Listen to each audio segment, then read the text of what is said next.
नमस्कार, good evening दोस्तों। मैं पुरुषोत्तम सिंह एक बार फिर से आप सभी का तहे दिल से स्वागत करता हूं। चलिए दोस्तों, आज देखते हैं राष्ट्रीय और अंतर्राष्ट्रीय समसामयिकी 24 से 30 जुलाई तक की। ठीक है, पहला क्या बोल रहा है? मुर्मू बनी पहली आदिवासी राष्ट्रपति।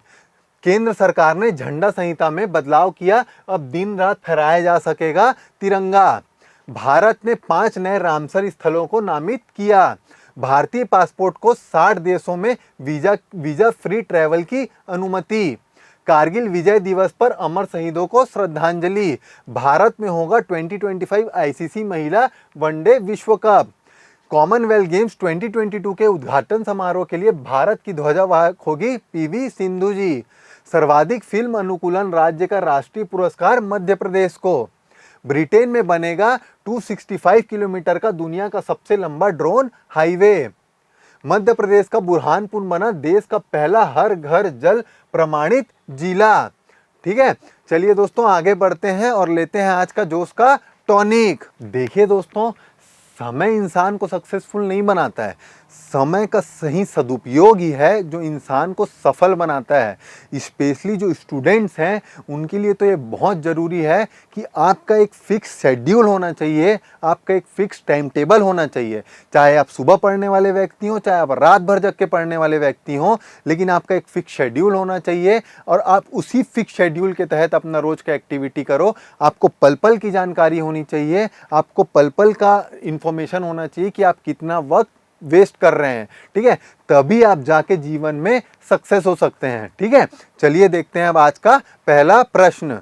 तो अपना पहला प्रश्न क्या बोलता है? द्रौपदी मुर्मू ने भारत के राष्ट्रपति पद की शपथ कब ग्रहण की थी? तो इन्होंने 25 जुलाई 2022 को राष्ट्रपति पद की शपथ ली थी। देखिए दोस्तों, जो राष्ट्रपति पद का चुनाव किस दिन हुआ था बोलेगा तो 18 जुलाई 2022 को राष्ट्रपति पद के लिए चुनाव कराया गया था। उस चुनाव की, उस वोटों की गणना कब की गई थी बोलेगा तो 21 जुलाई 2022 को राष्ट्रपति पद के चुनाव की गणना की गई थी। देखिए दोस्तों, इसके पहले जो राष्ट्रपति थे वो कौन थे? तो हमारे भारत के 14 नंबर के राष्ट्रपति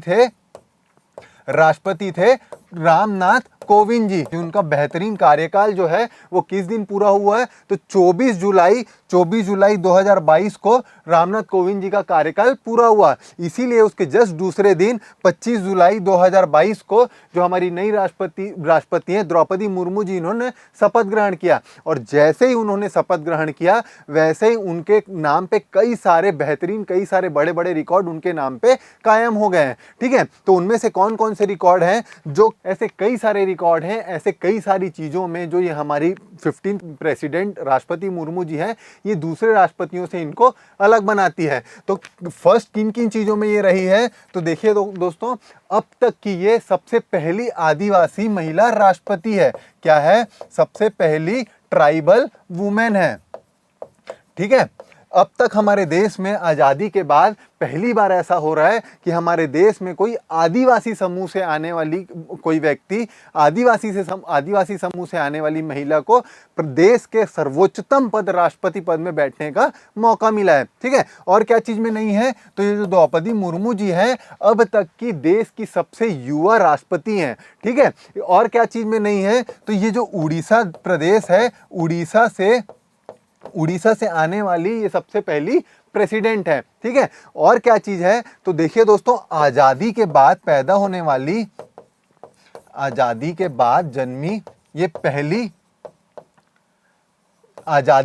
जन्मी ये पहली व्यक्ति हैं जो राष्ट्रपति पद पे बैठी हैं। अब तक जितने भी राष्ट्रपति हुए थे उनका सारे के सारे राष्ट्रपतियों का जो जन्म है वो कब हुआ था? तो वो 1947 के पहले हुआ था। ये इकलौती ऐसी पहली राष्ट्रपति हैं जिनका जन्म 1947 के बाद हुआ है। तो कब हुआ है बोलेगा तो इनका जो जन्म है वो 20 जून 1958 को इनका जन्म हुआ है। ठीक है, अगर बोलता है कि देश की पहली महिला राष्ट्रपति कौन थी, पहली महिला प्रेसिडेंट कौन थी, तो देखिए दोस्तों, ये मैं आपको कई बार पहले भी वीडियो में बता चुका हूं। इसीलिए ये हमारे देश की पहली राष्ट्रपति कौन थी आप मुझे बताएंगे कमेंट सेक्शन में कमेंट करके। ठीक है, देखिए दोस्तों, ये सबसे युवा राष्ट्रपति हैं। तो ये कितने साल की हैं? तो जिस दिन इन्होंने शपथ लिया उस दिन ये केवल ही केवल 64 साल और 1 मंथ की हुई थी। ठीक है, इसके पहले जो राष्ट्रपति थे, जो सबसे युवा थे, वो कौन थे? एन संजीव रेड्डी जी थे, जो 1977 में राष्ट्रपति बने थे। वो 64 साल और 2 महीने की उम्र में राष्ट्रपति बन गए थे। ठीक है, देखिए दोस्तों, ये मैं पहले भी आपको बता चुका हूं और ये बहुत इंपॉर्टेंट है जानना। कई एग्जाम में पूछा भी गया है कि अगर बोलता है कि सबसे ज़्यादा अंतर वोटों के डिफरेंस से, सबसे ज़्यादा अंतर वाले वोटों के डिफरेंस से कौन राष्ट्रपति जीता था, तो कौन जीता था? 1957 में जो हमारे पहले राष्ट्रपति हैं राजेंद्र प्रसाद जी, उन्होंने 99.33% वोट से इन्होंने विजय प्राप्त की थी। अगर बोलता है सबसे मिनिमम वोट डिफरेंस के अंतर से कौन जीता था, तो 1969 में जो वीवी गिरी जी हैं, वो केवल ही केवल बहुत कम मार्जिन से जीते थे। उनका वोट परसेंट क्या रहा था? तो उनका 55.83% उनका वोट परसेंट रहा था। ठीक है, एक बात और याद रखिए दोस्तों, जो मैं पहले भी आपको बता चुका हूं कि जो वीवी गिरी जी हैं, जब राष्ट्रपति बने थे तो पहली बार ऐसा हुआ था कि जो बैलेट पेपर है, जो मत पत्र है, उसको दोबारा खोला गया था। अब तक के इतिहास में जो मत पत्र है उसको दोबारा सिर्फ एक ही बार खोला गया है। वो कब खोला गया है? 1969 में वीवी गिरी जी के समय के इलेक्शन में। ठीक है, देखिए दोस्तों, जो राष्ट्रपति का जो संविधान में उल्लेख है, अगर बोलता है कौन कौन से पार्ट में उनका उल्लेख है, तो पार्ट 5 जो कॉन्स्टिट्यूशन का है, उसमें आर्टिकल नंबर 52 से लेके आर्टिकल नंबर 62 तक राष्ट्रपति पद का उल्लेख है। तो उसमें से इंपॉर्टेंट कौन कौन से आर्टिकल्स हैं जो कई बार एग्जाम में पूछा गया है, जो कि हमारे लिए मोस्ट इंपॉर्टेंट है। इस साल राष्ट्रपति पद का चुनाव हुआ है, इस साल जो भी एग्जाम्स आएंगे उसमें राष्ट्रपति पद का जो स्टैटिक पोर्शन है वो बहुत ही इंपॉर्टेंट हो जाता है। जो राष्ट्रपति पद का जो टॉपिक है उससे एक ना एक क्वेश्चन हर एग्जाम में जरूर उठ के आएंगे। ठीक है, तो कौन कौन से आर्टिकल हैं? तो सबसे पहला इंपॉर्टेंट आर्टिकल तो 52 है, जिसमें राष्ट्रपति पद का उल्लेख है। तो क्या बोलता है? जो राष्ट्रपति हैं हमारे देश के सर्वोच्चतम पद पे बैठने वाले व्यक्ति हैं। जो रिपब्लिक ऑफ इंडिया है उसके हेड कौन है? तो हमारे राष्ट्रपति जी हैं। उसके अलावा एक दो और कौन से इंपॉर्टेंट आर्टिकल हैं? तो एक आर्टिकल है आर्टिकल नंबर 60, जिसमें राष्ट्रपति का ओथ और एफर्मेशन का उल्लेख है। ठीक है, ओथ अफर्मेशन हिंदी में क्या होता है? शपथ और पुष्टि इसे कहा जाता है। देखिए दोस्तों, हम कई बार ये देखे होंगे कि ओथ और एफर्मेशन को साथ में लिखा जाता है, लेकिन इसका डिफरेंस जानना बहुत जरूरी है। ठीक है, तो ओथ का मतलब क्या होता है? ओथ का मतलब होता है शपथ, और एफर्मेशन का मतलब क्या होता है? एफर्मेशन का मतलब होता है पुष्टि। तो ये कौन ओथ लेता है और कौन अफर्मेशन लेता है? तो जो ओथ होता है वो कौन लेता है? जो भगवान को मानने वाले आस्तिक लोग होते हैं, जो अपना सर्वोच्च सबसे बड़ा व्यक्ति, जिनको वो अपना पूरा जीवन दे दिए हैं, जिनको वो सबसे ज़्यादा मानते हैं, जो कि भगवान होते हैं, ऐसे मानने वाले व्यक्ति क्या लेते हैं? ओथ लेते हैं। और जो नास्तिक व्यक्ति होते हैं या जो भगवान को नहीं मानते हैं या अपना सर्वोच्च भगवान को नहीं दिया है, वैसे व्यक्ति क्या लेते हैं? तो वैसे व्यक्ति अफर्मेशन या पुष्टि लेते हैं। ठीक है, तो इस बात को रट लो दोस्तों कि जो राष्ट्रपति पद का शपथ द्रौपदी मुर्मू जी ने कब लिया था? तो 25 जुलाई 2022 को इन्होंने राष्ट्रपति पद का शपथ लिया था। ठीक है, इस बात को रट लो दोस्तों कि हमारे देश की सबसे पहली आदिवासी महिला प्रधान राष्ट्रपति कौन है? तो ये 15वीं राष्ट्रपति द्रौपदी मुर्मू जी हैं। ठीक है,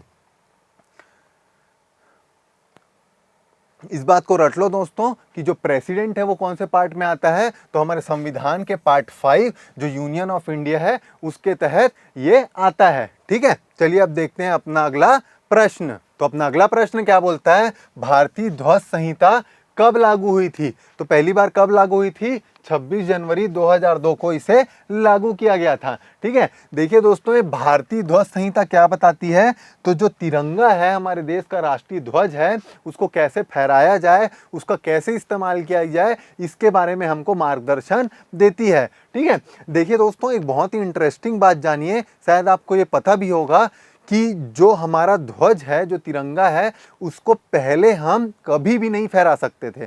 उसको केवल ही केवल हम 15 अगस्त या 26 जनवरी या नेशनल फेस्टिवल के दिन ही फहरा सकते थे। कौन नहीं फहरा सकता था? तो जो प्राइवेट बिल्डिंग्स हैं, प्राइवेट बिल्डिंग्स में या अपनी फैक्ट्री में या अपनी कंपनी में नहीं फहराया जा सकता था। ठीक है, तो जो या छत्तीसगढ़ के ही जो जिंदल प्लांट के ओनर हैं, कौन है? नवीन जिंदल जी। उन्होंने 1995 में केस किया और उन्होंने बोला कि झंडा फहराना अपने जो भारतीयता है, जो देशभक्ति है, वो उसको एक एक्सप्रेशन करने का तरीका है और ये मेरे आर्टिकल 19 के तहत आता है। और उन्होंने केस भी जीता। उसके बाद ही भारतीय ध्वज संहिता को संशोधित किया गया और ये चीज़ की आज़ादी दी गई कि जो भी भारतीय है, जो भी प्राइवेट स्पेस में भी अपने बिल्डिंग में, चाहे वो अपने फैक्ट्री में, चाहे वो बिजनेस फॉर्म में, कहीं पे भी तिरंगा झंडा को फहरा सकता है। लेकिन उसकी भी कई शर्तें हैं। उसमें से एक मेजर शर्त क्या था कि उसको सिर्फ दिन में ही फहराया जा सकता था। ठीक है, लेकिन अभी क्या हुआ है? अभी फिर संशोधन किया गया है। और क्या किया गया है संशोधन में? तो किस चीज़ की आज़ादी दी गई है? तो दो नया प्रावधान लाया गया है। एक क्या प्रावधान लाया गया है कि इसको अब दिन और रात किसी भी समय फहराया जा सकता है। पहले केवल ही केवल इसे दिन में फहराया जाता था। और किस चीज़ की छूट दी गई है कि अब इसकी छूट दी गई है कि अब जो कि पॉलिस्टर से बना या चाहे मशीन से बना जो कि फ्लैग होगा, तिरंगा झंडा होगा, उसको भी फहराने की अनुमति दे दी गई है। पहले क्या होता था कि जो तिरंगा झंडा है वो केवल ही केवल या तो कपास का बना होना चाहिए, या तो खादी का बना होना चाहिए, या तो रेशम का बना होना चाहिए। उन्हीं तिरंगों को इस्तेमाल किया जाता था। ठीक है, लेकिन अभी संशोधन करके ये दोनों प्रावधानों को छूट दिया गया है। ठीक है, लेकिन क्वेश्चन उठता है कि अचानक से ये दोनों प्रावधानों को क्यों लाया गया है? ठीक है, तो देखो, हम सब जानते हैं कि जो 2022 है वो क्या है? आज़ादी का अमृत महोत्सव है। आज़ादी का अमृत महोत्सव मनाया जा रहा है बहुत ही धूमधाम से। इसीलिए बहुत सारे प्रोग्राम भी कराए जा रहे हैं। उसके तहत क्या एक प्रोग्राम कराया जा रहा है? हर घर झंडा, हर घर झंडा, हर घर झंडा या हर घर तिरंगा का प्रोग्राम कराया जा रहा है। ठीक है, तो इसी के तहत क्या किया जा रहा है कि इसी के तहत 13 से 15 अगस्त तक सभी लोगों से अपील की जा रही है कि सब कोई अपने अपने घर में, अपने अपने व्यवसायिक केंद्र में तिरंगा झंडा फहरा के इस साल का जो स्वतंत्रता दिवस है उसको भारत को तिरंगामय किया जाए। इसीलिए ये छूट दिए गए हैं कि किसी भी प्रकार के कपड़े का तिरंगा बनाया जा सकता है और इसको दिन और रात कभी भी फहराया जा सकता है, ताकि ये कैंपेन जो है, हर घर झंडा का प्रोग्राम जो है, इसको बेहतर तरीके से सक्सेस बनाया जा सके। ठीक है, एक बात और जानिए दोस्तों, जो कई एग्जाम में पूछा गया है कि जो हमारा तिरंगा झंडा होता है जिसमें 3 रंग होते हैं, ऊपर केसरिया रंग होता है, नीचे हरा रंग होता है और बीच में श्वेत रंग होता है, और उस सबसे बीच में उसके क्या होता है? तो एक चक्र होता है। तो अगर बोलेगा उस चक्र में कितनी तीलियां होती हैं, तो देखिए दोस्तों, इस चक्र में टोटल 24 तीलियां होती हैं। ठीक है, अगर बोलता है ये जो चक्र है इसको कहाँ से लिया गया है, तो देखिए दोस्तों, जो अशोका का जो स्तंभ है वहां से इस चक्र को लिया गया है। ठीक है,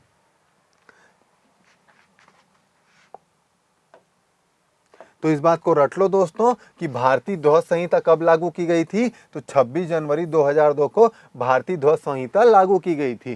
ठीक है, इस बात को रट लो दोस्तों कि हर घर तिरंगा प्रोग्राम कब से कब तक चलाया जाएगा?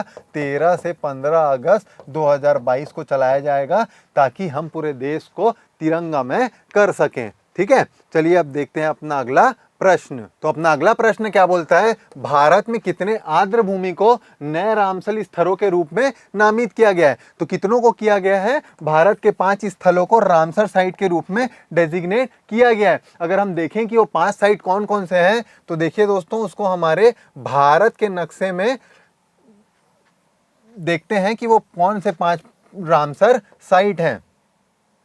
थोड़ा नक्शा ऊपर नीचे होगा तो मैनेज कर लेना।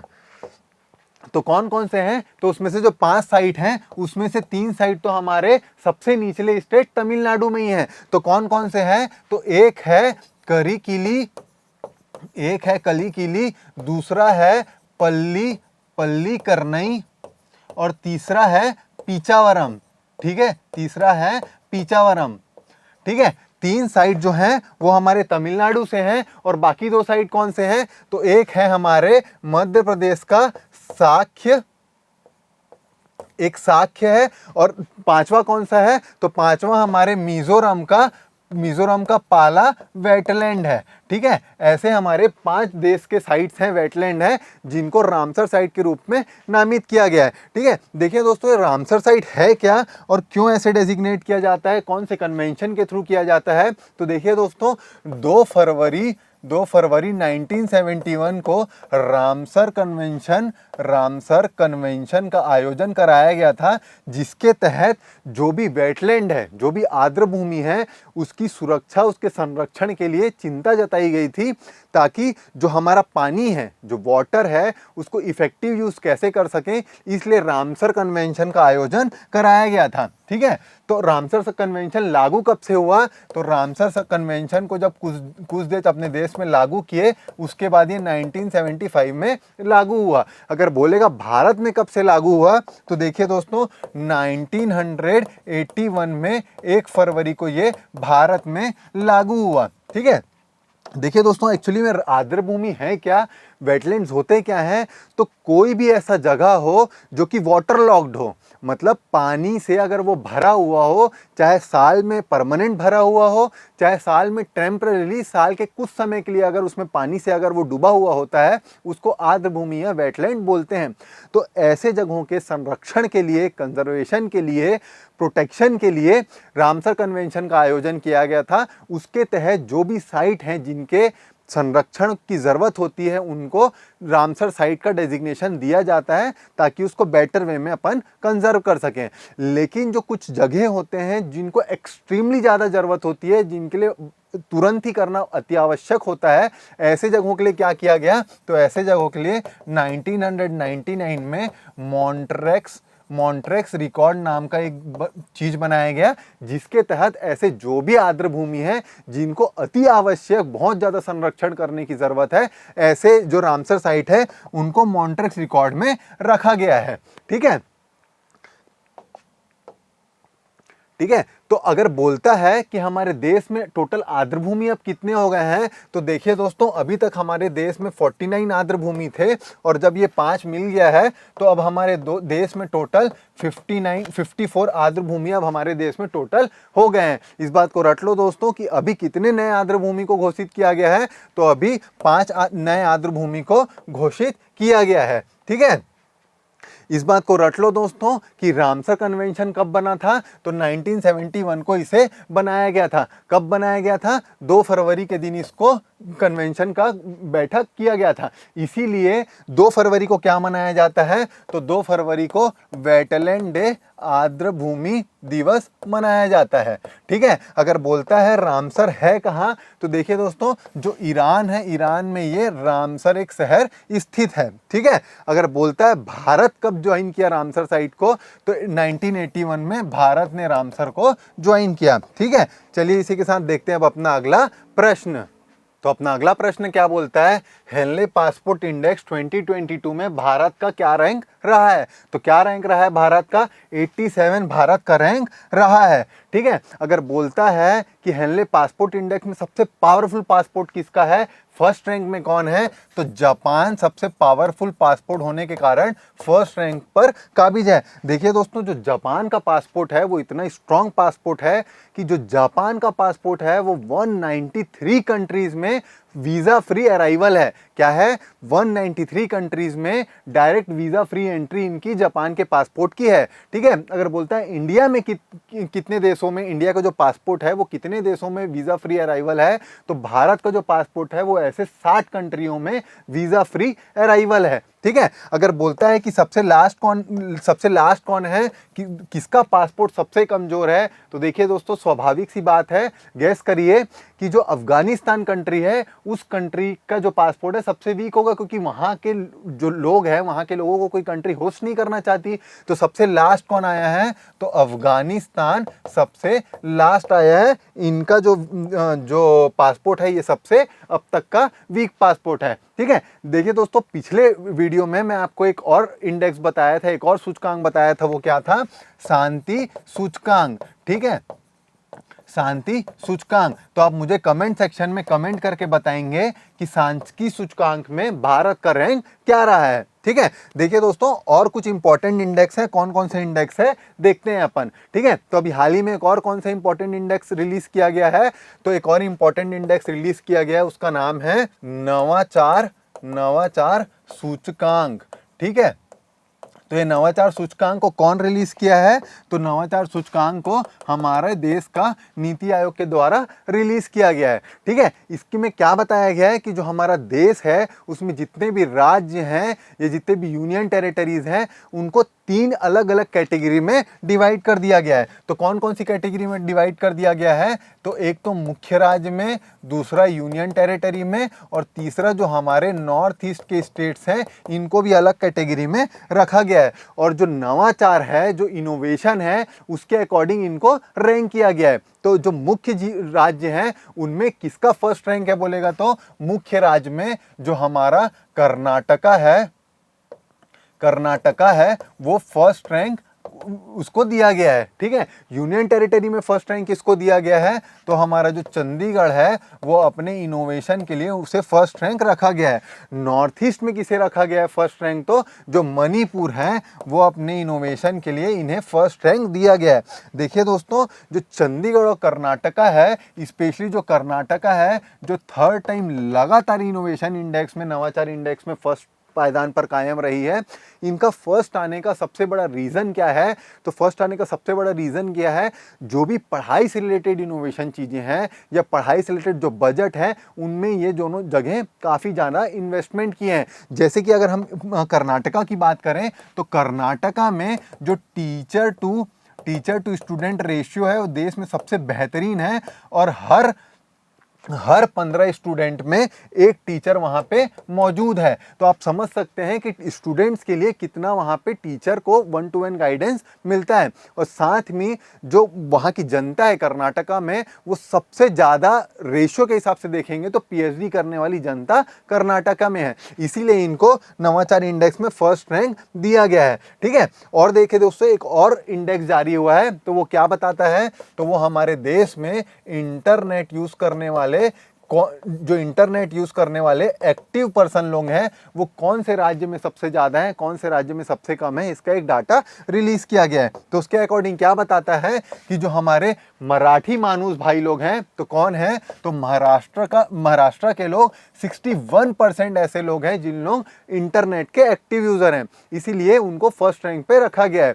और सबसे निचले पायदान में इंटरनेट का सबसे कम यूज करने वाली कौन सी जनता है, तो हमारे जो बिहार के बबुआ लोग हैं, बिहार के बबुआ लोग को सबसे कम इंटरनेट यूज करते हैं, इसलिए उन्हें निचले पायदान में रखा गया है। 24% लोग ही जो बिहार के बबुआ लोग हैं उन लोग इंटरनेट का इस्तेमाल करते हैं। ठीक है। एक और रिपोर्ट जारी हुआ है दोस्तों। ठीक है। वो रिपोर्ट क्या बताता है, तो हमारे पूरी दुनिया में जो टॉप 20 एयरपोर्ट्स हैं उसमें सबसे व्यस्ततम एयरपोर्ट कौन सा है, उसकी एक लिस्ट जारी हुई है। क्या जारी हुई है, जो एयरपोर्ट हैं, जो हवाई अड्डे हैं, उसमें जो व्यस्ततम एयरपोर्ट है वो कौन कौन सा है, उसका एक लिस्ट जारी हुआ है। तो उसमें भारत का भी एक एयरपोर्ट शामिल है, और वो कौन सा शामिल है, इंदिरा गांधी इंटरनेशनल एयरपोर्ट, जो कि हमारी राजधानी दिल्ली में स्थित है, उसको इस रिपोर्ट में 13th स्थान दिया गया है। ठीक है। और पहला स्थान किसको दिया है बोलेगा, तो सबसे व्यस्ततम पोर्ट यूएसए का एक एयरपोर्ट है जो सबसे व्यस्ततम दुनिया का एयरपोर्ट है। ठीक है। तो इस बात को रट लो दोस्तों, हेनरी पासपोर्ट इंडेक्स में भारत का क्या रैंक रहा है, तो भारत का 87 रैंक पासपोर्ट में रहा है। ठीक है, नवाचार सूचकांक में पहला स्थान मुख्य राज्यों में किसका आया है, तो लगातार तीसरी बार कर्नाटका ने इसमें पहले पायदान में रहने का कीर्तिमान रचा है। ठीक है, देखिए दोस्तों, ये मैं आपको पहले भी वीडियो में बता चुका हूं कि जो हमारे नीति आयोग हैं उसके नए चेयरमैन किसको, नया सीईओ किसको बनाया गया है। तो ये आप मुझे कमेंट सेक्शन में कमेंट करके बताएंगे कि नीति आयोग का नया सीईओ किसे बनाया गया है। ठीक है, इस बात को रट लो दोस्तों कि जो इंटरनेट यूज है उसमें सबसे ज्यादा इंटरनेट यूज करने वाला राज्य कौन सा है, तो हमारे मराठी मानुस लोग सबसे ज्यादा इंटरनेट को यूज करते हैं। ठीक है, चलिए अब देखते हैं अपना अगला प्रश्न। तो अपना अगला प्रश्न क्या बोलता है, कारगिल विजय दिवस कब मनाया जाता है, तो 26 जुलाई को हर साल कारगिल विजय दिवस के रूप में मनाया जाता है। क्यों मनाया जाता है, तो देखिए दोस्तों, 26 जुलाई 1999 को ऑपरेशन विजय के सक्सेस के लिए कारगिल विजय दिवस के रूप में मनाया जाता है। ठीक है, जो ऑपरेशन विजय है वो किसके खिलाफ लड़ा गया था, तो हमारे चिर प्रतिद्वंदी और जो हमारा पड़ोसी है पाकिस्तान, उसके अगेंस्ट हम जो कारगिल है उसकी युद्ध को जीते थे, इसलिए विजय दिवस के रूप में मनाया जाता है। ठीक है, कारगिल जो कि लद्दाख में स्थित है, वहां पे हमारे जो देश के वीर जाबाज लोग हैं बड़ी बहादुरी से लड़े थे, और उसमें एक बहुत ही फेमस व्यक्ति भी शहीद हुए थे। वो कौन थे, विक्रम बत्रा जी शहीद हुए थे, जिनको बाद में परमवीर चक्र से भी नवाजा गया। आप लोग मूवी भी देखे होंगे, जो शेरशाह मूवी आई है वो उनके ही ऊपर, उनके ही जीवन के ऊपर इसे बनाया गया है। ठीक है, एक बात और देखिए दोस्तों, अगर बोलता है 29 जुलाई को क्या मनाया जाता है, तो देखिए दोस्तों, हर साल 29 जुलाई जो है, 29 जुलाई जो है हर साल विश्व बाघ दिवस के रूप में मनाया जाता है। ठीक है, जैसे कि हम सब जानते ही हैं कि दुनिया में जो बाघ की जनसंख्या है वो धीरे धीरे कम होते जा रही है, उसी के अवेयरनेस के लिए 29 जुलाई को बाघ दिवस के रूप में मनाया जाता है। ठीक है, जो ताज़ा रिपोर्ट आई है उसके अकॉर्डिंग क्या बोलता है कि टोटल बाघ इस दुनिया में कितने हैं, तो इस दुनिया में टोटल जो बाघ हैं वो 4,500 के आसपास टोटल बाघ हैं। अगर बोलता है 4,500 में सबसे ज़्यादा बाघ कौन से देश में है, तो 4,500 में सबसे ज़्यादा जो बाघ हैं वो भारत में है। कितने हैं, तो 2967 बाघ टोटल भारत में है। अगर बोलता है भारत में भी कौन से राज्य में सबसे ज़्यादा बाघ हैं, तो देखिए दोस्तों, भारत में मध्य प्रदेश में सबसे ज़्यादा बाघ हैं। अगर बोलता है कि घनत्व के मामले में, सबसे ज़्यादा घनत्व के मामले में बाघ कौन से प्रदेश में है, तो देखिए दोस्तों, जो उत्तराखंड है उसका जो जिम कॉर्बेट नेशनल पार्क है वो घनत्व के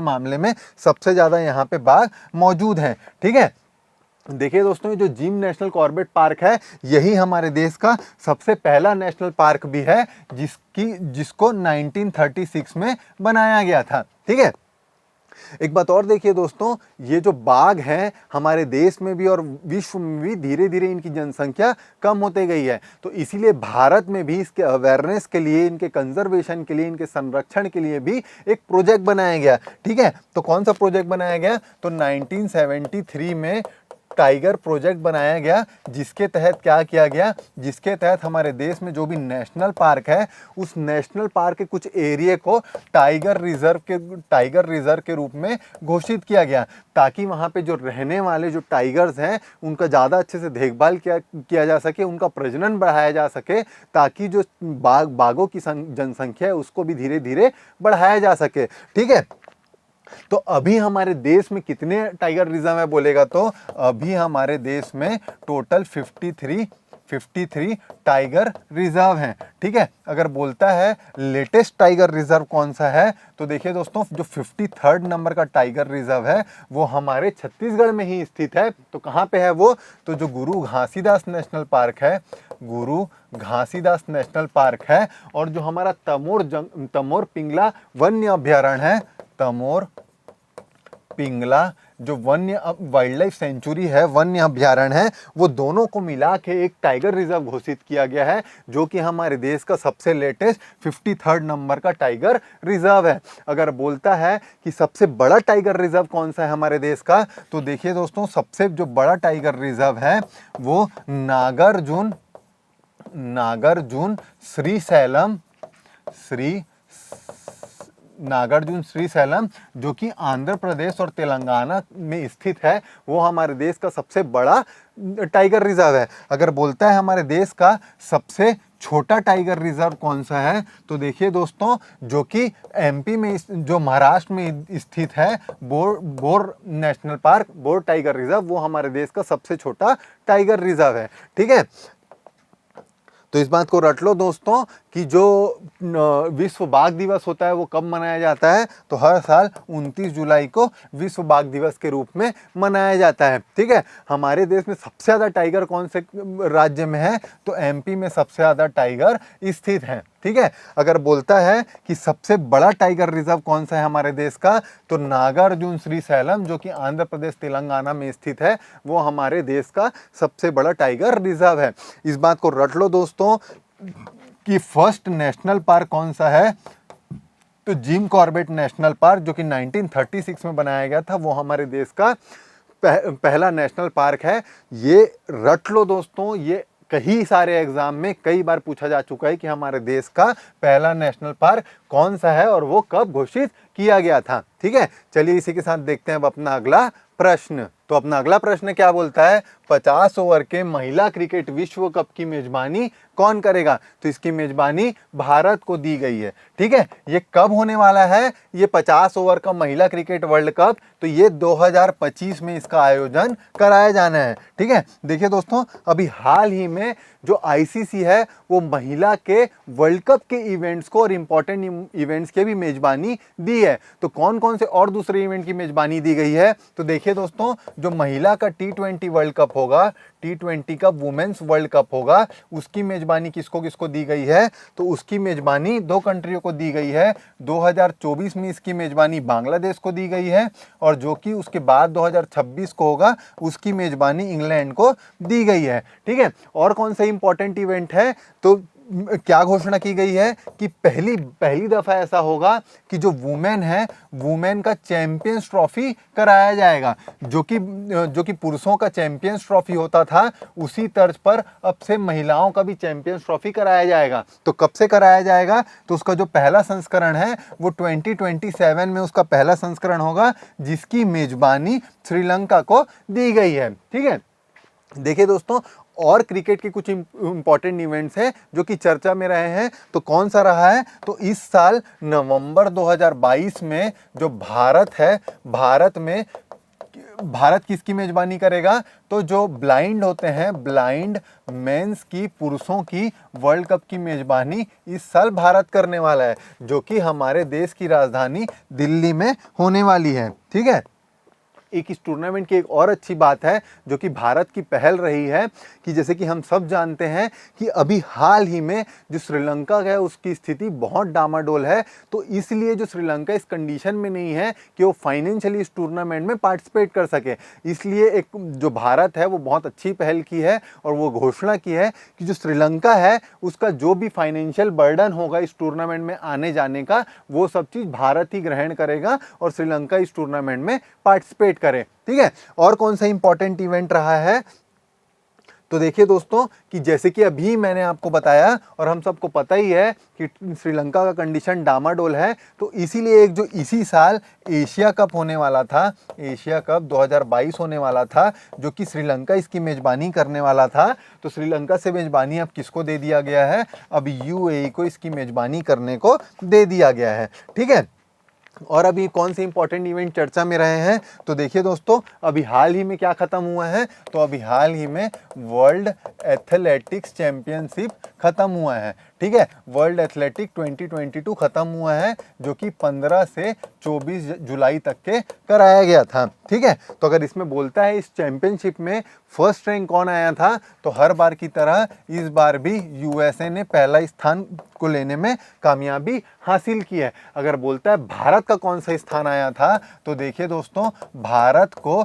जो हमारे नीरज चोपड़ा जी हैं उनकी बदौलत भारत को 33rd रैंक आया है, जो कि केवल ही केवल जो नीरज चोपड़ा जी है, नीरज चोपड़ा के रजत पदक की वजह से आया है। नीरज चोपड़ा जी ने जैवलिन थ्रो में रजत पदक जीत के इतिहास रचा है और ये केवल ही केवल दूसरे व्यक्ति हो गए हैं जो वर्ल्ड एथलेटिक चैंपियनशिप में किसी भी प्रकार का मेडल लाने में सफलता हासिल की है।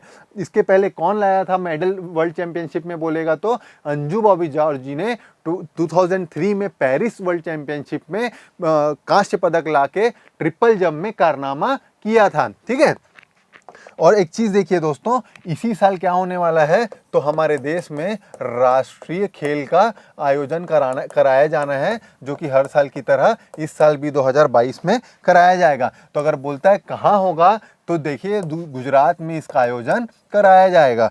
ठीक है, अगर बोलता है कि इसमें कितने खेल शामिल हैं तो राष्ट्रीय खेल 2022 में, जो कि इसका 36 संस्करण है, इसमें 36 खेलों को शामिल किया जाएगा। ठीक है, तो देखिए दोस्तों, इस बार कुछ खेलों को इसमें ऐड किया गया है। तो कौन से खेलों को ऐड किया गया है तो 2 खेलों को ऐड किया गया है। इसमें एक है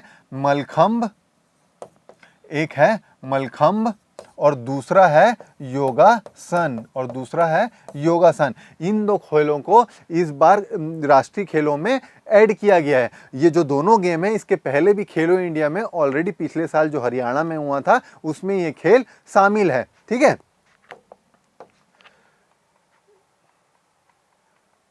तो इस बात को रट लो दोस्तों कि भारत महिला वर्ल्ड कप की किसकी मेजबानी करेगा तो भारत जो है 50 ओवर के महिला वर्ल्ड कप की मेजबानी 2025 को करने जा रहा है। ठीक है, ब्लाइंड मेंस का वर्ल्ड कप कब होगा तो इसी साल 2022 में भारत की दिल्ली में इसे आयोजित कराया जाएगा। ठीक है, इस बात को रट लो दोस्तों कि वर्ल्ड एथलेटिक चैंपियनशिप में भारत का कितना रैंक रहा था तो 333 रैंक भारत का वर्ल्ड एथलेटिक चैंपियनशिप में रहा है। ठीक है, चलिए अब देखते हैं अपना अगला प्रश्न। तो अपना अगला प्रश्न क्या बोलता है, राष्ट्रमंडल खेल 2022 के उद्घाटन समारोह में भारत के ध्वजवाहक कौन थे तो कौन था पीवी सिंधु जी, जो कि 2 बार की ओलंपिक मेडलिस्ट हैं और साथ ही अभी हाल ही में हुए सिंगापुर ओपन की चैंपियन है। उनके साथ जो कि मनप्रीत सिंह जी हैं, मनप्रीत सिंह जी हमारे भारतीय हॉकी टीम के कप्तान हैं। ये दोनों उद्घाटन समारोह के लिए भारत के ध्वजवाहक होंगे। देखिए दोस्तों, जो पीवी सिंधु जी हैं उनको ध्वजवाहक बनने का मौका इसलिए मिला क्योंकि जो हमारे गोल्ड मेडलिस्ट हैं ओलंपिक के नीरज चोपड़ा जी, उनको ग्रोइंग इंजरी हो गई है। ठीक है, अभी हाल ही में जो वर्ल्ड एथलेटिक चैंपियनशिप हुआ है जिसमें नीरज चोपड़ा जी ने सिल्वर मेडल जीता है, उसमें उनको ग्रोइंग इंजरी हो गई है। इसलिए हमारे लिए एक बैड न्यूज़ भी है कि कॉमनवेल्थ गेम्स में नीरज चोपड़ा जी पार्टिसिपेट नहीं करेंगे, वरना अगर वो पार्टिसिपेट करते तो फिर से हमारे भारत के लिए एक ठोक मेडल तो वो पदक पक्का कर ही लेते। ठीक है, तो देखिए दोस्तों, जो ये कॉमनवेल्थ गेम्स है क्या उसको अपन देखने से पहले ये देखते हैं कि कॉमनवेल्थ एक्चुअली में है क्या। तो देखिए दोस्तों, 1926 में कॉन्फ्रेंस हुआ था। तो किनके बीच कॉन्फ्रेंस हुआ था कि उस समय की जो ब्रिटेन थी और ब्रिटेन के अधीनस्थ राज्य बोल लो, जो कि थी जो डोमिनियन स्टेटस में थी या जो उनके गुलाम कंट्रीज थे, उनके बीच में मीटिंग हुआ था और उसमें ये डिसाइड हुआ था कि जितनी भी कंट्रीज हैं वो सब के सब ब्रिटेन के बराबर के दर्जे की हैं। लेकिन एक अलग बात क्या है कि सारे के सारे का दर्जा तो ब्रिटेन के बराबर है, लेकिन सारे के सारे जो कंट्रीज हैं उनकी आस्था और उनकी श्रद्धा जो है वो किसके प्रति रहेगी तो ब्रिटेन के किंग या क्वीन के प्रति रहेगी। ठीक है, तो ऐसे जितने भी कंट्रीज थे, ऐसे टोटल कितने कंट्रीज थे तो 72 कंट्रीज थे जो जिनको मिलके एक कॉमनवेल्थ का नाम दे दिया गया। ठीक है, तो उसी के बाद से ही कॉमनवेल्थ कंट्रीज के बीच में भाईचारा बढ़ाने के लिए, खेल भावना बढ़ाने के लिए 1930 से कॉमनवेल्थ गेम्स की शुरुआत की गई। अगर बोलता है कि भारत कॉमनवेल्थ गेम्स में कब से पार्टिसिपेट करना चालू किया तो देखिए दोस्तों, भारत दूसरे संस्करण से 1934 से कॉमनवेल्थ गेम्स में पार्टिसिपेट करना प्रारंभ किया। ठीक है, अगर बोलता है भारत की तरफ से कॉमनवेल्थ गेम्स में पहली बार गोल्ड कौन लाया था तो देखिए दोस्तों, 1958 में जो हमारे फ्लाइंग सिख है मिल्खा सिंह जी, उन्होंने गोल्ड मेडल जीत के कारनामा रचा था। ठीक है, देखिए दोस्तों, अगर बोलता है कि जो 2022 है, 2022 का जो जो कॉमनवेल्थ गेम्स है उसका मोटो क्या है, तो इस साल का जो मोटो है वो है गेम्स फॉर एवरीवन। ठीक है, गेम्स फॉर एवरीवन। ठीक है, अगर बोलता है कि इस साल का शुभांकर क्या है, इस साल का शुभांकर या इस साल का मस्कट क्या है, तो इस साल का मस्कट है पैरी द बुल। इस साल का मस्कट है। इस शुभांकर के पीछे का स्टोरी देखिए दोस्तों कि जो बुल है वो क्या है, तो इस साल जो कॉमनवेल्थ गेम्स हो रहा है वो कहाँ हो रहा है, तो ब्रिटेन के बर्मिंघम में कराया जा रहा है। वहाँ की एक फेमस मार्केट का नाम क्या है, फेमस मार्केट में बुल रिंग मार्केट लगता है, तो इसीलिए जो शुभांकर है उसको बुल के रूप में लिया गया है। पैरी क्या है, बुल का नाम पैरी क्यों रखा गया है, तो जो स्टेडियम है जहाँ पे समापन और अंतिम समारोह होने वाला है, वो स्टेडियम जिस जगह से आता है उस जगह का क्या नाम है, पैरी है। इसलिए इस साल के शुभांकर का नाम क्या रखा गया है, पैरी द बुल इस साल के शुभांकर का नाम रखा गया है। ठीक है, देखिए दोस्तों अगर बोलता है कि इस साल ऐसे न्यू कौन कौन से खेल को शामिल किया गया है, तो देखिए दोस्तों जो T20 महिलाओं का क्रिकेट है, महिला क्रिकेट है, उसे इस साल नए गेम के रूप में शामिल किया गया है। अगर बोलता है कौन कौन से गेम को रिमूव किया गया है, तो देखिए दोस्तों जो भारत की जो दो सबसे स्ट्रॉन्ग, ये सबसे जो प्रतिभावान खिलाड़ी, जो मेडल लाने वाले जो थे खिलाड़ी, वो दो कौन कौन सा गेम था, तो एक निशानेबाजी और एक था तीरंदाजी। एक था शूटिंग निशानेबाजी और दूसरा था आर्चरी तीरंदाजी। ठीक है, ये दोनों गेम को इस साल के कॉमनवेल्थ गेम से हटा दिया गया है, वरना इस साल तो कॉमनवेल्थ गेम्स में मेडलों की झड़ी लग जाती। अभी हाल ही में जो निशानेबाजी का वर्ल्ड कप हुआ है, निशानेबाजी का जो चैंपियनशिप हुआ है, उसमें जो भारत है वो 15 मेडल जीतने के साथ पदक तालिका में टॉप पर रहा है। ठीक है,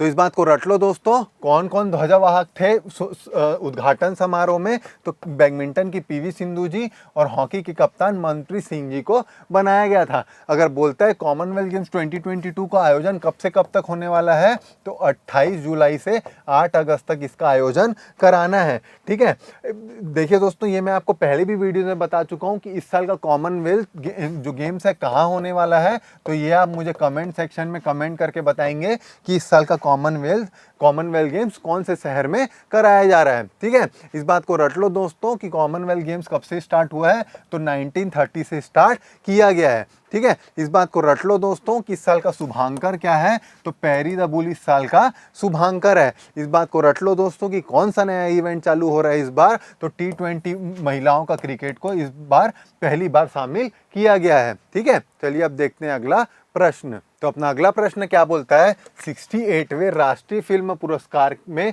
किस राज्य को सर्वश्रेष्ठ फिल्म अनुकूल राज्य घोषित किया गया है, तो किसे घोषित किया गया है, मध्य प्रदेश को सर्वश्रेष्ठ फिल्म अनुकूल राज्य घोषित किया गया है। ठीक है, देखिए दोस्तों जो 68 नेशनल फिल्म अवार्ड हुआ है उसमें अगर बोलता है मेजर ट्रॉफीज किसको मिली है, मेजर पुरस्कार किसको मिला है, तो देखिए दोस्तों जो एक्टर है, बेस्ट एक्टर का अवार्ड हमारे बॉलीवुड इंडस्ट्री के जो अजय देवगन जी हैं उनको दिया गया है। किसके साथ दिया गया है, तो इस साल उनको संयुक्त रूप से जो साउथ इंडस्ट्री के सूर्या जी हैं उनके साथ संयुक्त रूप से बेस्ट एक्टर का अवार्ड दिया गया है। ठीक है, बेस्ट एक्ट्रेस का अवार्ड किसको दिया गया है, तो इस साल जो अपर्णा जी हैं, अपर्णा बाल मुरली जी हैं, बाल मुरली जी, इन्हें बेस्ट एक्ट्रेस का अवार्ड दिया गया है। अगर बोलता है बेस्ट फीचर फिल्म का अवार्ड किसको दिया गया है, तो इस साल धमाकेदार प्रदर्शन करने वाली जो कि सुर्राई पोटई जो है, सुर्राई पोटर्रू जो फिल्म है उसके लिए उसको बेस्ट फीचर फिल्म का अवार्ड दिया गया है। देखिए दोस्तों अगर बोलता है अजय देवगन जी को किस फिल्म के बेहतरीन प्रदर्शन के लिए अवार्ड दिया गया है, तो इस साल की बेहतरीन मूवी जो तान्हा जी अनसंग वॉरियर थी, जिसमें जो तान्हा जी थे वो बहुत बेहतरीन तरीके से अपनी अस्मिता को बचाने में कामयाब रहे थे और जितने बहादुरी से लड़े थे उसकी कहानी है, उसके लिए अजय देवगन को बेस्ट एक्टर का अवार्ड दिया गया है। अगर बोलता है सूर्या जी को किस फिल्म के लिए बेस्ट एक्टर का अवार्ड दिया गया है, तो जो सुर्राई पोटर्रू है पोटरू है उसके बेहतरीन परफॉर्मेंस के लिए इन्हें दिया गया है। देखिए दोस्तों, जो सुर्रई पोटर्रू जो मूवी है वो बेहद ही बेहतरीन मूवी है, इसको भी आप जरूर देखिएगा। इसमें इसके बारे में बताया गया है जो GR गोपीनाथ जी थे जिन्होंने खुद की एयरलाइन कंपनी बनाई है, उसी उनके ही कुछ चीज़ों को इसमें दर्शाया गया है। ठीक है, और बोलता है कि अगर जो अपर्णा बाल मुरली जी है उनको किस फिल्म के लिए दिया गया है तो इसी फिल्म के लिए ही इन्हें बेस्ट एक्ट्रेस का अवार्ड दिया गया है। ठीक है, अगर बोलता है कि केरला क्यों चर्चा में रहा है तो देखिए दोस्तों, अभी हाल ही में केरला ऐसा पहला राज्य हो गया है जो कि शासन चलित ई टैक्सी चलाने जा रहा है। क्या चला रहा है? फर्स्ट स्टेट है, पहला राज्य है जो कि गवर्नमेंट की ई टैक्सी सर्विस चालू करने जा रहा है। ठीक है, ये क्यों चालू करने जा रहा है तो देखिए दोस्तों, जो ई टैक्सी सर्विस है उनके जो बहुत मोलभाव होते हैं या जो उनके रेट में इतना डिफरेंस होता है उनको एक तरीके से करने के लिए, ताकि लोगों को इससे आसानी जाए, इसीलिए गवर्नमेंट ई टैक्सी सर्विस चालू करने जा रहा है। तो उसका रेट क्या रहेगा? तो उसका जो भी रेट रहेगा वो फिक्स रहेगा, उसके साथ ही केवल 8% सर्विस टैक्स जनता को देना होगा। ठीक है, तो इसके लिए जो ऐप बना रहा है केरला गवर्नमेंट, उसका नाम क्या है? तो उसका ऐप का नाम है केरला सावरी ऐप। केरला सावरी ऐप। ठीक है, इसी ऐप के थ्रू इसकी बुकिंग होगी और लोग सहजता से इसमें ट्रैवल कर सकेंगे। ठीक है, देखिए एक और चीज़ देखिए, जो राजस्थान है वो क्यों चर्चा में रहा है बोलेगा तो देखिए दोस्तों, अभी हाल ही में क्या हुआ है तो 15,000 टन यूरेनियम के रिजर्व कहाँ पाए गए हैं तो राजस्थान के में पाए गए हैं, जो कि हमारे भारत के लिए एक बहुत ही अच्छी खबर है। ठीक है, तो इस बात को रट लो दोस्तों। सर्वश्रेष्ठ फिल्म अनुकूलन राज्य किसको दिया गया है तो मध्य प्रदेश को नेशनल फिल्म फेयर अवार्ड में दिया गया है। बेस्ट एक्टर किसको दिया गया है तो अजय देवगन के साथ सूर्या जी को दिया गया है। ठीक है, चलो इसी के साथ देखते हैं अब अपना अगला प्रश्न।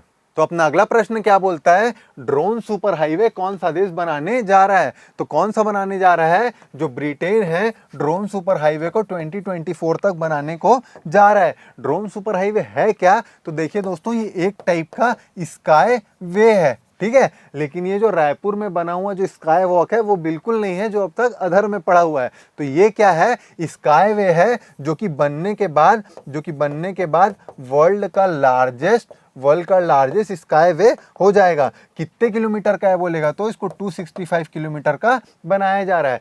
किस लिए बनाया जा रहा है बोलेगा तो देखिए दोस्तों, जो ब्रिटेन है वो ड्रोन के लिए स्पेसिफिकली स्काई हाईवे बनाने जा रहा है, ताकि जो ड्रोन है उसको बेहतर संचालन और बेहतर इस्तेमाल किया जा सके। ठीक है, एक चीज और देखिए दोस्तों, जो यूएई है, यूएई का जो दुबई है वो अभी हाल ही में क्यों चर्चा में रहा है तो यहाँ पे अभी क्या हुआ है, वर्ल्ड का बिगेस्ट वर्टिकल फार्म बनाया गया है। ठीक है, वर्टिकल फार्म होता क्या है तो देखिए दोस्तों, एक नया टाइप का एक नवाचार है, जिसमें अब तक क्या होता था, हॉरिजेंटल ग्राउंड लेवल पे पानी के साथ, मिट्टी के साथ पौधों को उगाया जाता था, लेकिन इसमें क्या किया जा रहा है, वर्टिकल फार्म में आप लोग देखे भी होंगे कि दीवालों में ऐसे वर्टिकल तौर पे इसको उगाया जाता है। ठीक है, तो जो दुबई जो है इसको जो दुनिया का बिगेस्ट वर्टिकल फार्म है वो बनाने जा रही है, और उसमें क्या उगाएगी तो उसमें पेड़ पौधे, सब्जी भाजी और ये सब चीज़ों को उगा के इसका इनोवेशन कर रही है। ठीक है, क्यों कर रही है इसको तो इस करने का वर्टिकल फार्म का सबसे बड़ा रीज़न ये होता है कि एक तो ये सबसे पहली बात विदाउट सॉइल के, बिना मिट्टी के इसे उगाया जाता है, और साथ ही में इसमें जो पानी का उपयोग है ये बहुत हद तक कम होता है, इसलिए वर्टिकल फार्मिंग का यूज़ किया जाता है। ठीक है, एक बात और देखिए दोस्तों, जो श्रीलंका है वो हम सब जानते ही हैं कि श्रीलंका का भी हालत बहुत खस्ता है, और वहाँ के जो प्रधानमंत्री राष्ट्रपति हैं जो कि सर्वोच्चतम पद पे बैठते हैं, वो लोग या तो भाग जा रहे हैं, या तो उनके खिलाफ प्रोटेस्ट हो रहा है, या तो भगा दिए जा रहे हैं, इसलिए वहाँ के राष्ट्रपति और प्राइम मिनिस्टर को बार बार चेंज करने की नौबत आ रही है। तो अभी हाल ही में उनके राष्ट्रपति कौन बने हैं तो उनके हाल ही में राष्ट्रपति रनिल विक्रम सिंघे जी को वहां का नया राष्ट्रपति बनाया गया है। ठीक है, और वहां का नया प्राइम मिनिस्टर किसको बनाया गया है तो दिनेश गुणवर्धने जी को गुणावर्धने जी को वहाँ का नया प्राइम मिनिस्टर बनाया गया है। ठीक है, तो इस बात को रट लो दोस्तों कि ड्रोन सुपर हाईवे कहाँ बनाया जा रहा है, तो 2024 तक इसे ब्रिटेन में बना लिया जाएगा। ठीक है, इस बात को रट लो दोस्तों कि श्रीलंका का नया प्राइम मिनिस्टर किसे बनाया गया है, तो दिनेश गुणवर्धने जी को श्रीलंका का नया प्राइम मिनिस्टर बनाया गया है। ठीक है, चलिए अब देखते हैं अपना अगला प्रश्न। तो अपना अगला प्रश्न क्या बोलता है, किस राज्य के बुरहानपुर जिला हर घर जल लक्ष्य को पूरा करने वाला पहला जिला बन गया है। तो बुरहानपुर जिला कौन से प्रदेश का है, तो मध्य प्रदेश से बिलासपुर जिला संबंध रखता है। ठीक है, हर घर जल है क्या, तो देखिए दोस्तों, जो साफ पीने का पानी है, साफ पीने का जो पानी है उसको पहुंचाने का प्रतिज्ञा किया गया था। हर घर जल के तहत हर ग्रामीण परिवार में जो पीने का पानी है उसको पहुंचाने का संकल्प लिया गया था। तो कौन सी योजना के तहत किया गया था, तो देखिए दोस्तों, जो जल जीवन मिशन है, जल जीवन मिशन है, जो कि 15 अगस्त 2019 को लाया गया था। उसके तहत ये संकल्प लिया गया था कि 2024 तक, कब तक, 2024 तक हर ग्रामीण परिवार तक पीने का साफ पानी पहुंचाया जाएगा। ठीक है, तो टारगेट कितना रखा गया था, तो टारगेट ये रखा गया था कि जो प्रत्येक ग्रामीण परिवार हैं, क्या है, प्रत्येक ग्रामीण परिवार हैं, उनके जो प्रत्येक व्यक्ति हैं, प्रत्येक व्यक्ति को कम से कम एक दिन में 55 लीटर पर डे के हिसाब से पीने का पानी पहुंचाया जाएगा। ठीक है, तो इसी के तहत जो हर घर जल पहुंचाने का लक्ष्य है, वो जो बुरहानपुर जिला है मध्य प्रदेश का, वो देश में सब पहला जिला बन गया है जो हर घर जल पानी पहुंचाने का लक्ष्य को पूरा किया है। ठीक है, अगर बोलता है कि जो जल जीवन मिशन है किस मंत्रालय के अंदर में आ रहा है, तो ये आता है मंत्रालय के अंदर में, तो ये किसके अंदर आता है, जल शक्ति मंत्रालय के अंदर में आता है। ठीक है, अगर बोलता है जल शक्ति मंत्रालय के मंत्री कौन है, तो देखिए दोस्तों, ये जो जल शक्ति मंत्रालय के मंत्री हैं, ये आपका होमवर्क है और ये आप मुझे कमेंट करके बताएंगे कि जल शक्ति मंत्रालय जो कि केंद्र सरकार का नया मंत्रालय है जो कि 2019 में आया है, उसके मंत्री कौन है। ठीक है, तो चलिए दोस्तों, आज का सेशन यहीं समाप्त करते हैं और फिर से मिलते हैं अगले हफ्ते अगले समसामयिकी के साथ। जय हिंद।